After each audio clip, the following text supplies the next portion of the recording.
Olá, vamos lá continuar esse papo com a professora Regina, porque ainda falta uma perna dessa história da vida que a gente tem que explorar. Tem um tal de homem que a gente precisa entender o surgimento dele, a forma dele, que, por exemplo, para historiador, os homens é uma questão filosófica. Eles olham para si e pensam, por que eu existo? Para que fomos criados? Qual o sentido? Por outro lado, para o capital, ele é força, ele é trabalho, ele é conjunto, ele é destruição, enfim. Temos vários olhares, mas eu quero ouvir o que a ciência tem para me dizer. Quem é esse tal de homem?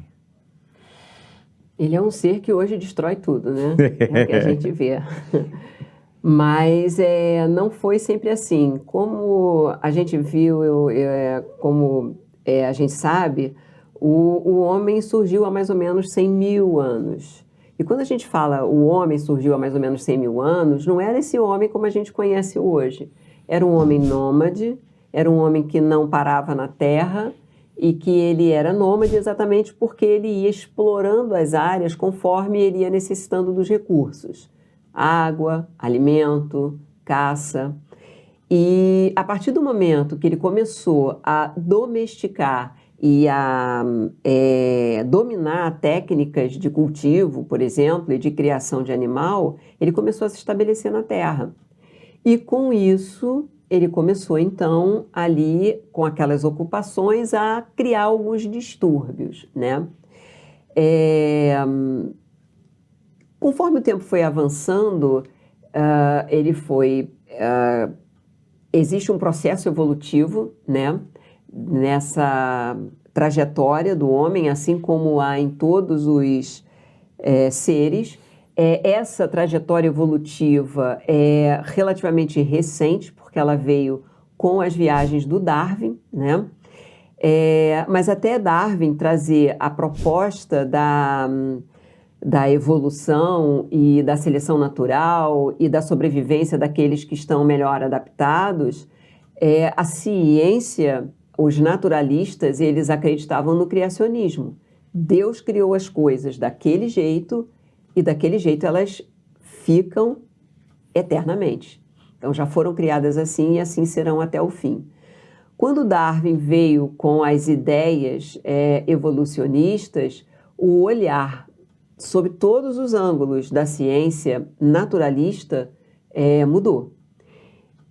Então essa ciência foi acompanhando, o homem foi, dentro desse processo, já era esse homem que a gente conhece hoje.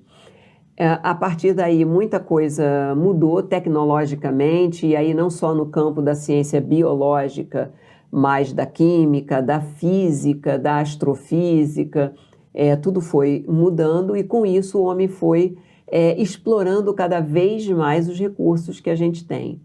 Então, hoje, chegando aos dias de hoje, o que a gente tem é uma exploração que agora até que está um pouco mais racional, ou se tenta ser mais racional, a partir de pactos que são firmados entre as nações, né?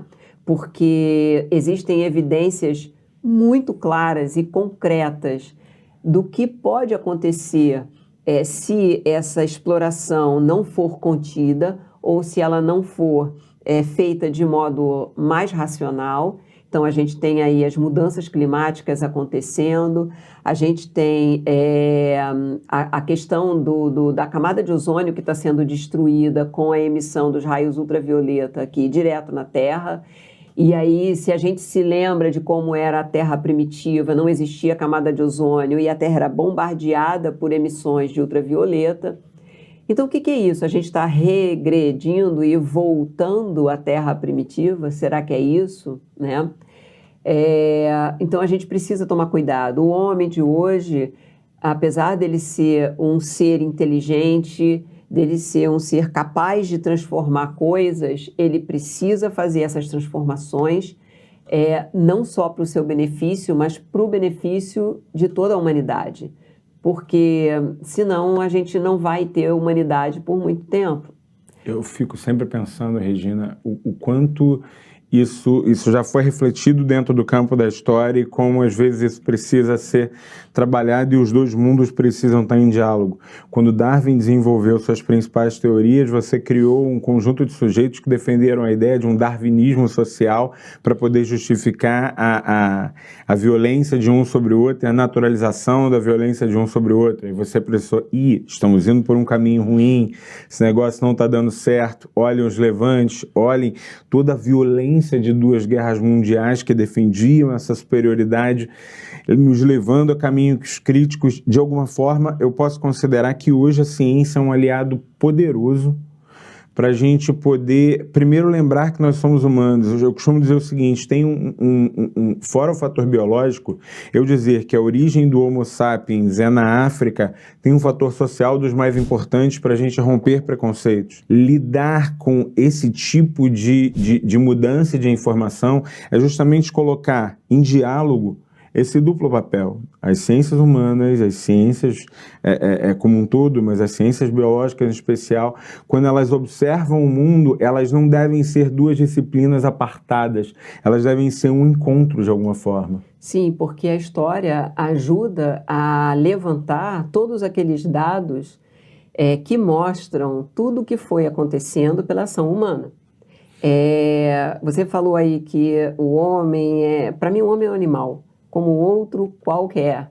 É um animal social, como os lobos são, como os macacos, como as formigas, como os cupins. Ele é um animal social. Só que nessas outras sociedades animais, do cupim, da formiga, ele já tem uma sociedade estabelecida. É lógico que eles vão ficar daquele jeito o tempo todo, mas é todo mundo trabalhando junto. É todo mundo junto. E o que a gente vê na sociedade humana é uma disputa muito grande. A gente precisa entender que ser um animal social é trabalhar em equipe. Todo mundo está trabalhando em conjunto para o bem de toda aquela sociedade. Não naquele ponto, mas de uma maneira mais ampla. Muito bem. Meus caros, foi uma honra e agora depende de vocês. Leia, releia, vai estudar. Regina, muito obrigado. Eu que agradeço. É muito bom falar sobre isso.